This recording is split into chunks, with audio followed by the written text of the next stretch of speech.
Certains versets ne se lisent pas, ils se pleurent. Ce verset en est un. Il n'est pas descendu pour les gens parfaits, mais pour ceux qui se sentent trop sales pour prier, trop loin pour revenir, trop brisés pour espérer. Et Allah leur répond, avec tendresse. Allah subhanahu wa ta'ala leur dit, قُلْ يَا عِبَادِيَ الَّذِينَ أَسْرَفُوا عَلَى أَنفُسِهِمْ لَا تَقْنَطُوا مِنْ رَحْمَةِ اللَّهِ إِنَّ اللَّهَ يَغْفِرُ الذُّنُوبَ جَمِيعًا إِنَّهُ هُوَ الْغَفُورُ الرَّحِيمُ. Dis, ô mes serviteurs, qui avez commis des excès à votre propre détriment, ne désespérez pas de la miséricorde d'Allah. Certes, Allah pardonne tous les péchés, car c'est lui, le pardonneur, le tout miséricordieux.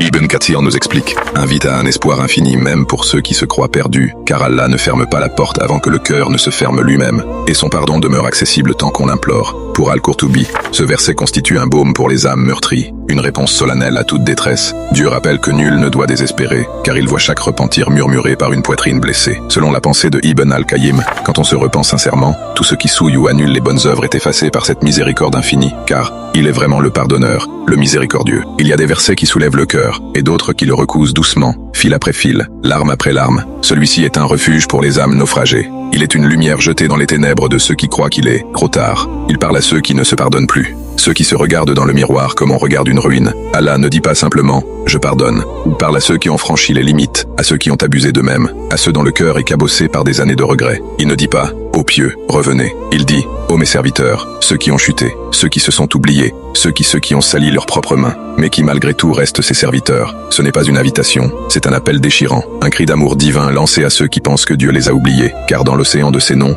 il en est deux qui veillent. Al-Ghaffar, Ar-Rahim, le pardonneur, le compatissant. Ils n'attendent qu'une chose, ton retour. Qu'Allah t'enveloppe de sa miséricorde et te comble de ses bénédictions. Tape Amin en commentaire.